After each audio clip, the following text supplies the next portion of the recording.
رات کا وقت تھا، جنگل کی فضا پرسکون تھی اور دور سے جھینگر اپنی دھن گا رہے تھے۔ پوکی چھوٹا سا ہاتھی کھیلتے کھیلتے تھک تو گیا تھا، مگر نیند اس کی آنکھوں میں نہیں آ رہی تھی۔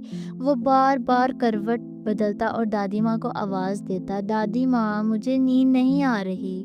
دادی ماں مسکرائیں، پوکی کے پاس آئیں اور نرمی سے بولیں، بیٹا نیند کو بلانے کے لیے سب سے پیارا تحفہ لوری ہے۔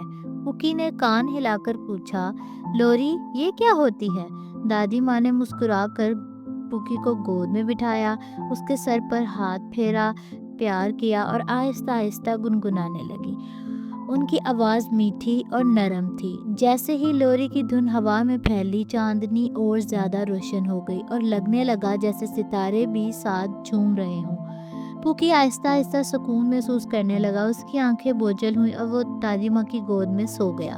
دادی ماں مسکرا کر بولی، آسمان کی طرف دیکھا اور دل ہی دل میں کہا، یہی ہے لوری کا جادو جو بچوں کو خوابوں کی دنیا میں لے جاتا ہے۔ اس رات پوکی نے خواب میں دیکھا کہ وہ بادلوں پر جھولا جھول رہا ہے اور ستارے اس کے ساتھ کھیل رہے ہیں۔